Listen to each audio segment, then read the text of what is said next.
Hey everyone, welcome to the channel. It's your boy D Black coming back with another SmackDown review. All right, well, SmackDown tonight, it was dead. There was no direction. I mean, it's just crazy.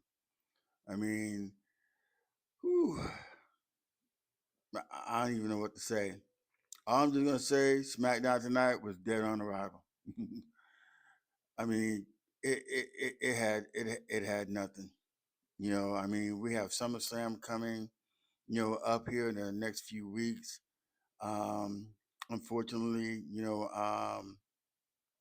Rhea Ripley is hurt, so now I have to have this tournament for interim, female champion, and then when Rhea comes back, then whoever wins this ladder match with the women, they're going to face off with Rhea Ripley, and whoever wins that match will actually be, the women's champion and stuff.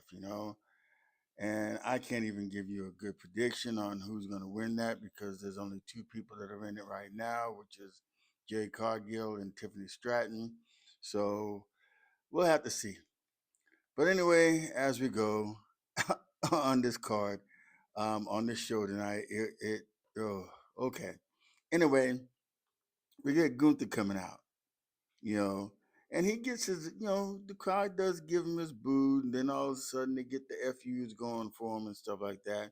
So I guess he is picking up a little bit, as far as, the heel part of it, and everybody's giving him the boo job and everything, saying that he has pride, in himself as a pro. And since he's been on SmackDown,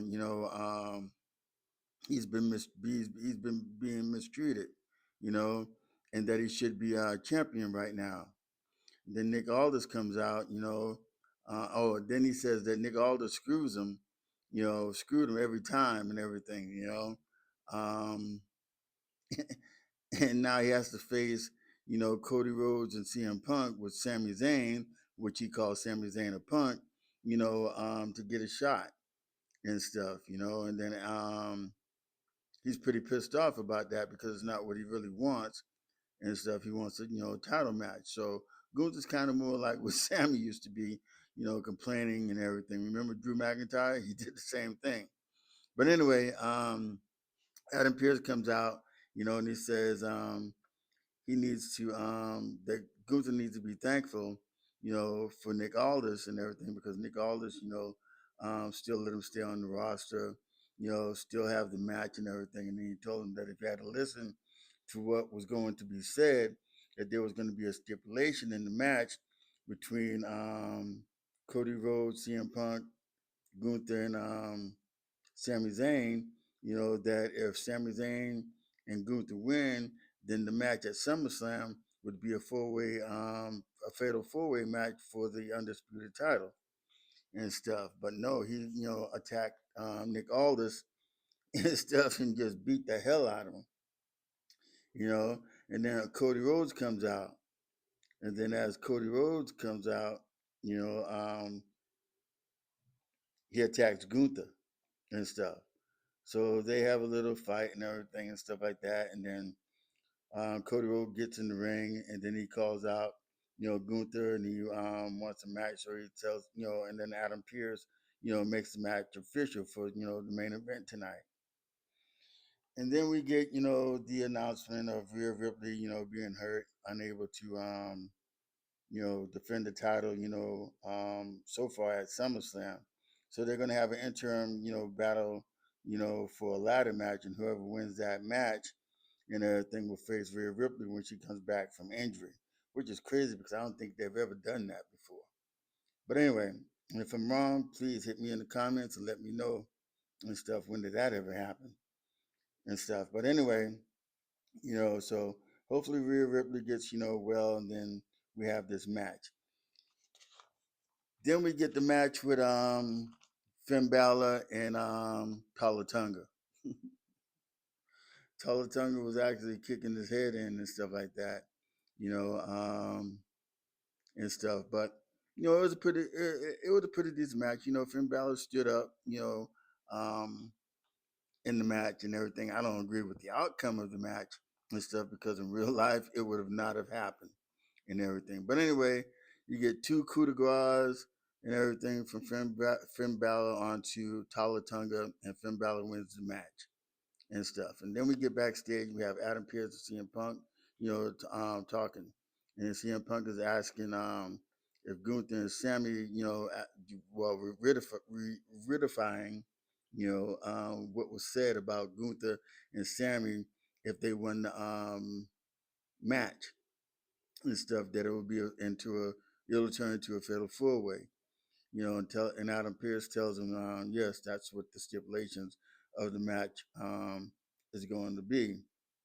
And then CM Punk, says the only reason that Gunther, wants his match tonight with Cody, is to hurt Cody and everything.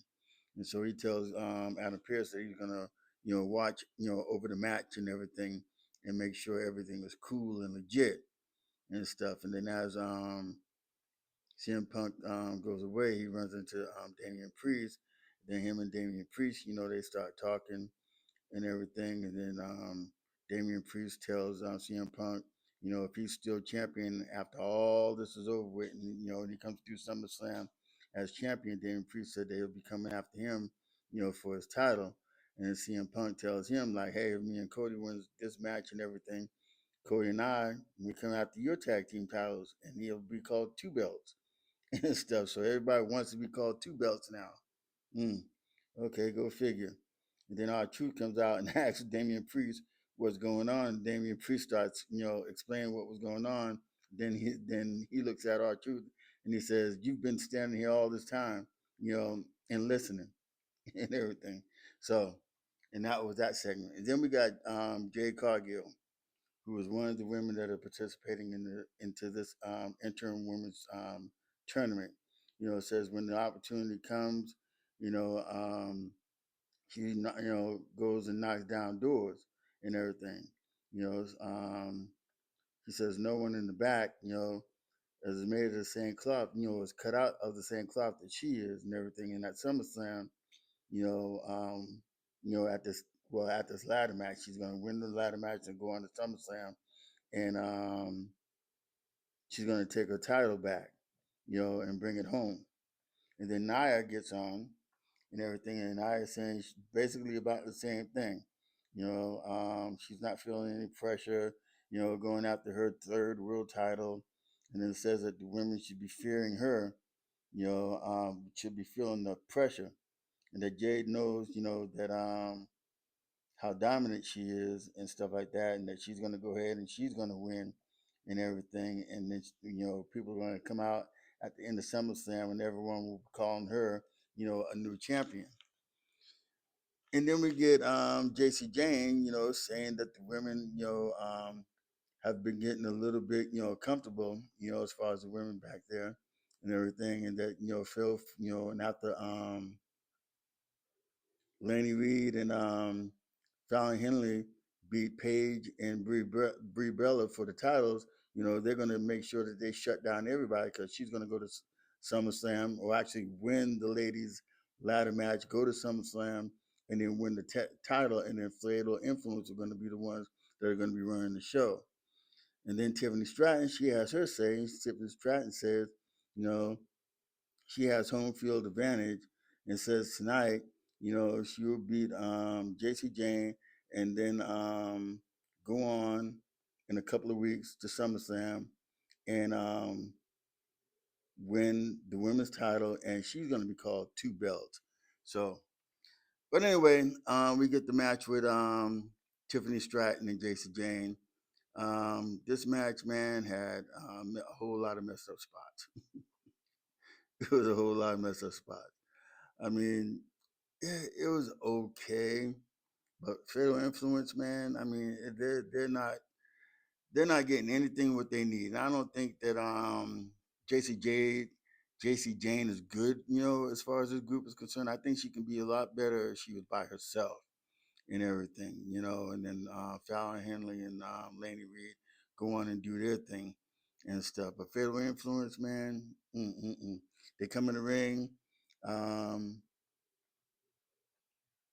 and everything, and they try to interfere into the match, and then Brie Bella and Paige they come out and everything, and then they fight Fallon Henley and Laney Reed to the back and everything. So the match goes on. Like I said, it was a pretty messed up match and everything. There was a lot of spots missing. Um, Tiffany hits the prettiest moonsault on JC Jane, and she wins the match. So she moves on into this tournament and stuff. And then you got a little backstage with Baron Corbin, telling Trick Williams he's coming after his title and everything like that, and saying that Carmelo Hayes was like, was in the way as he was coming and stuff. So he had to pay the price and stuff because he was coming after Trick Williams and stuff like that. And then Trick Williams comes out, and he says his little thing, and he calls Baron Corbin the bald headed, B and stuff, and that he's gonna get even with, Baron Corbin, for interfering in his business and stuff like that. And then Carmelo Hayes comes out, telling Trick Williams, you know, that he knows that he's better than Trick Williams and stuff like that, and that Trick Williams is afraid of him because every time, Camelo Hayes says every time he shows up, Trick Williams kind of holds that belt closer to him, and then Trick Williams, comes out and asks Camelo Hayes how long he's been, on SmackDown, and I believe Camelo Hayes has been there now, I think almost 2 years and stuff. And then Trick Williams said he's only been there in 7 months. And he's done more things, in 7 months than Carmelo Hayes did, the whole 2 years that he was there. And then says that when he got there, he was the biggest thing happening on SmackDown. And, he still is, since he's been there, everybody loves him and stuff. And then he said that he will take care of Baron Corbin, soon, and then tells Carmelo Hayes to shut up, while grown folks are talking, or else he'll get that little backhand again. And then we get the match with Nia Jax and Jade Cargill. The match got started, and then all of a sudden, Charlotte Flair comes out and she attacks Meechin and B-Fab and stuff. Then she gets into the ring, and then she nails Jade Cargill, and it causes a DQ and stuff. And then as they announce the DQ, that Jade wins the match and stuff. Now Jax, she gets up and she attacks Charlotte Flair, but she didn't really do anything to her. She just pushed her, got her in the corner, and everything, and then she just walked away. Go figure on that. But anyway, Jay Cargill gets in the ring and stuff. They beat Charlotte down and stuff, and then Charlotte gets jaded by Jay Cargill and then moves on. And that's it. And then we got Gunther and Jackie in the back, and she's telling Gunther, you know, um, about him and Sammy if they win, the Fatal 4 Way and stuff like that and stuff. And Gunther's still a little bit, numb about that because he doesn't trust Sammy. He's talking about Sammy Zayn and all that other stuff and everything.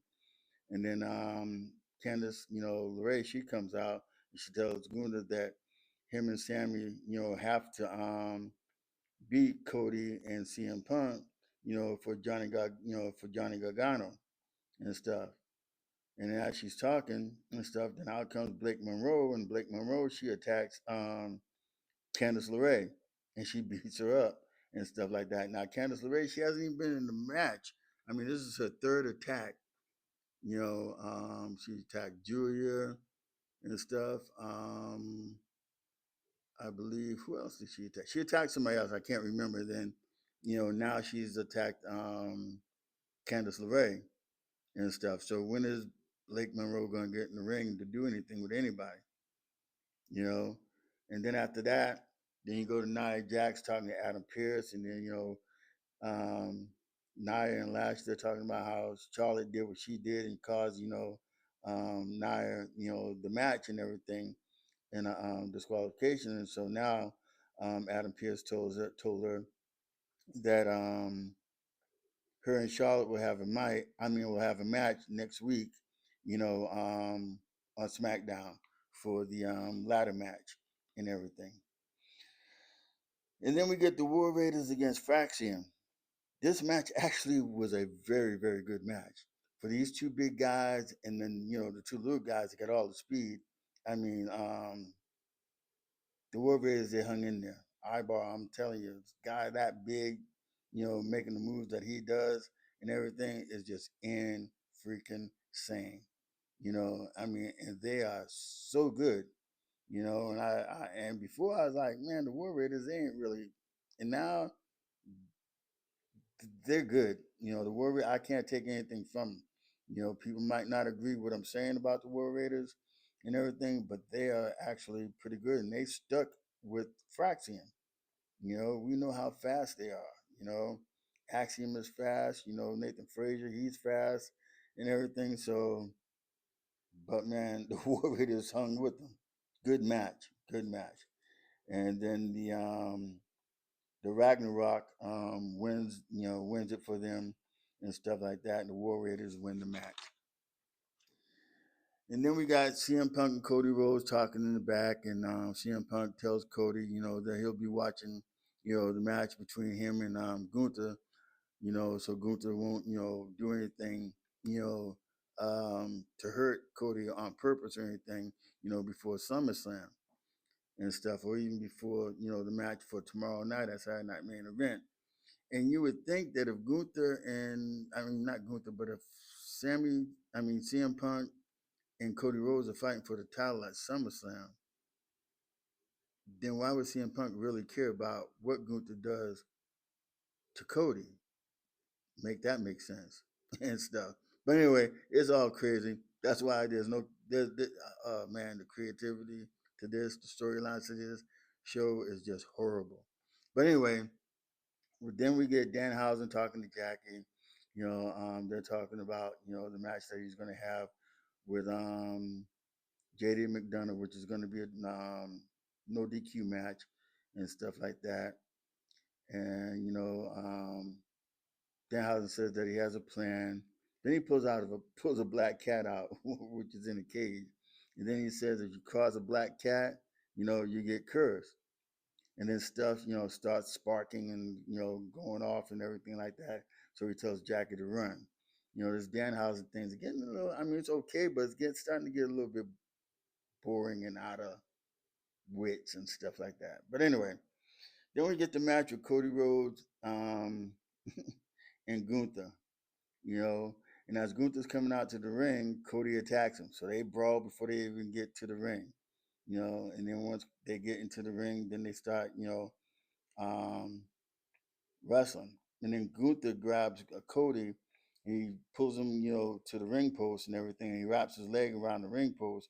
And then CM Punk, he comes down and everything. He comes down there, to cheer Cody on and everything, stuff like that. And then while the match is going and everything, it was okay match. And then, Sami Zayn, he comes down and he attacks CM Punk. So him and CM Punk are out there battling and everything. And then he pulls Cody off the ring rope and the referee sees it. And then it causes a DQ and stuff. And then they start brawling. And then it's a brawl fest. It's a brawl fest. It's a brawl fest. It's a brawl fest. Brawl fest and everything. So we go out, you know, um, with the brawl. So like I said, man, this show tonight, it was crazy. There was no build for nothing. No build for nothing. Not even tomorrow night, Saturday night, main event, you know. So I'll be doing a video on that one once that show's over with. Hopefully the matches on there are gonna be good. Um, because tonight, like I said, SmackDown, dead on arrival. It was crazy, man. And because of the War Raiders and Fraxium, because of that match, I'm gonna give this a 2 out of 10 and stuff and everything. But with that, thank you for watching. I mean, please don't forget to subscribe, like, share, leave a comment, let me know how you're feeling, if you agree or disagree, or whatever. All right. With that, thank you for watching. God bless, deuces, and I'll see you on the next video. Thank you.